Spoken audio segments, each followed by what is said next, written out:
सनातन की इस धरती भारत पर जब सनातन के मूल मर्यादा पुरुषोत्तम श्री राम पर कुछ लोगों द्वारा प्रश्नवाचक चिन्ह लगाए जा सकते हैं, तो क्या गांधी पर चर्चा नहीं हो सकती? क्या गांधी का स्थान भगवान से भी ऊपर है?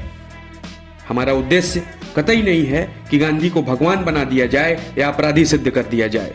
हम तो बस मंथन के पक्षधर हैं।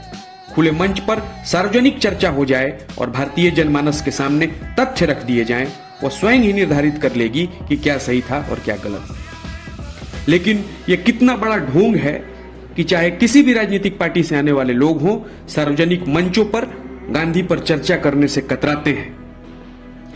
क्या गांधी सही में महात्मा थे? क्या गांधी सही में राष्ट्रनिष्ठ थे, या फिर राजनीतिक कुटिलता से परिपक्व एक धूर्त राजनेता? इन सब बातों को समझने के लिए उनके कृत्यों का आकलन कर लेना परम आवश्यक है। ऐसा नहीं है कि इसके पहले गांधी पर चर्चा नहीं हुई है। गांधी पर बहुत सारे शिक्षाविदों ने अपने मंतव्य दिए हैं, लेकिन मैंने इस छोटे से वीडियो के माध्यम से यह प्रयास किया है कि भारत का आम जनमानस कैसा सोचेगा या कैसा समझता है अगर उसके सामने तथ्य रख दिए जाएं। इसका छोटा सा प्रयास मैंने किया है। मेरे विचार से 2-3 बिंदुओं पर मैं प्रकाश डालना चाहता हूं। आप स्वयं ही अपनी तर्क शक्ति से यह निर्णय कर लें कि क्या सही था और क्या गलत। सबसे पहला पॉइंट, खिलाफत आंदोलन में गांधी जी का मुस्लिमों का पुरजोर समर्थन। उस समय बहुत बड़े जागृत वर्ग को एक लग रहा था कि आंदोलन की आड़ में दूसरा मकसद भी साजा जा सकता है, पर गांधी ने इसे नजरअंदाज कर दिया और अंततः हुआ ऐसा ही। आंदोलन तो दब गया, लेकिन मुस्लिमों ने जगह जगह दंगे करने शुरू कर दिए। उदाहरण के तौर पर केरल के मालाबार क्षेत्र में मुस्लिम मुपलाओं ने जो अत्याचार किए, उसकी अगर आप कल्पना भी करें तो आपके रोंगटे खड़े हो सकते हैं। इस तमाम प्रकरण में 20,000 के आसपास धर्मांतरण हुए और हजारों की संख्या में कुकृत्य किए गए। लोगों को मारा गया और लोगों के साथ, महिलाओं के साथ अभद्र व्यवहार किया गया। लेकिन गांधी जी ने क्या किया?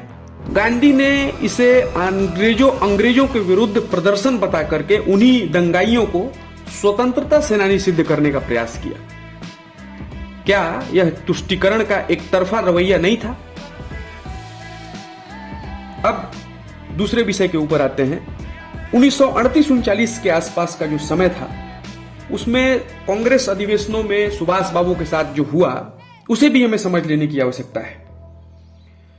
1939 में जब सुभाष बाबू ने प्रेसिडेंट पोस्ट के लिए फिर से नॉमिनेशन फाइल किया, तो गांधी जी ने अपने पसंदीदा उम्मीदवार सीतारमैया को उनके अगेंस्ट खड़ा कर दिया। लेकिन सुभाष बाबू की शायद लोकप्रियता उस समय इतनी ज्यादा थी कि उन्होंने गांधी जी के फेवरेट कैंडिडेट को भी पराजित कर दिया।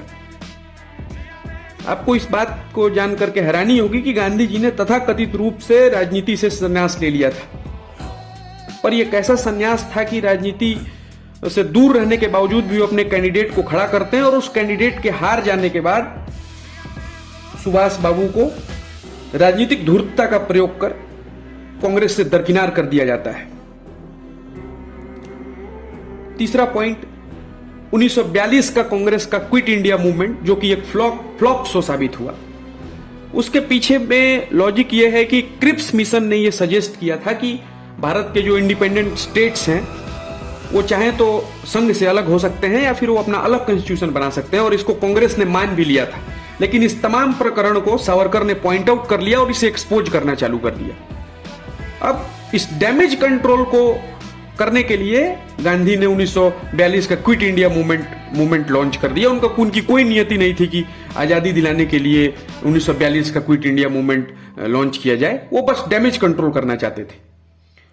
तो इस प्रकार मैंने इस वीडियो में 3 मुद्दों को आपके सामने रखा। आने वाले इस वीडियो की कड़ी में मैं और भी मुद्दों को सामने लाऊंगा और अंततः संभवतः हम इस निष्कर्ष पे पहुंचेंगे कि जिसे हम महात्मा कह रहे थे वो सही में महात्मा था या कुछ और।